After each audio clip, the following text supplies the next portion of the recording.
Madam, আমার হয়ে গেছে। স্যার বাইরে অপেক্ষা করছেন, ওনাকে এবার ডেকে দিই। আচ্ছা, আমি বাইরে গিয়ে ওনাকে ডাকছি, কেমন? ঠিক আছে। আমাকে কি একদম অচেনা লাগছে দেখতে? কেন এমন অচেনা করে দিল ঋষি আমাকে? কেন? শুধুই কি ওর সিনেমা লুকের জন্য, নাকি ওর মাথায়ও সবকিছু শোনার পর আরো অন্য কিছু ঘুরছে? আমি তো কিছুই বুঝতে পারছি না। তবে আমার পক্ষে ভালোই হলো। আয়ুষের সঙ্গে যদি কখনো দেখাও হয়ে যায়, তাহলেও ও আমাকে চিনতে পারবে না। সোহা,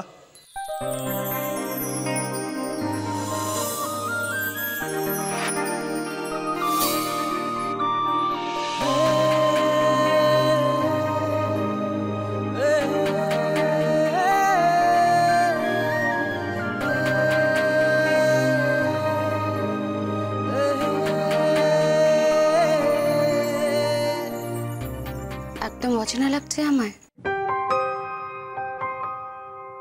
কেন নিজেকে আয়নায় দেখোনি? না, আপনি তো আমাকে আয়না দেখতে বারণ করেছেন। এখন দেখতে পারো।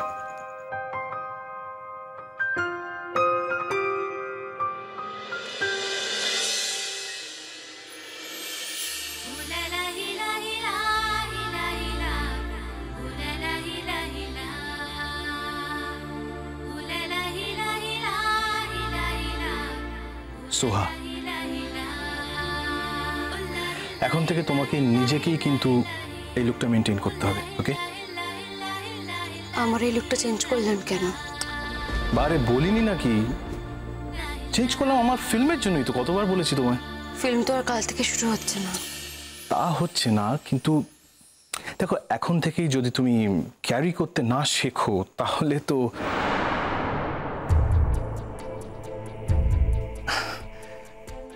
তোমাকে এই লুকটায় কিন্তু দারুণ মানিয়েছে সোহা।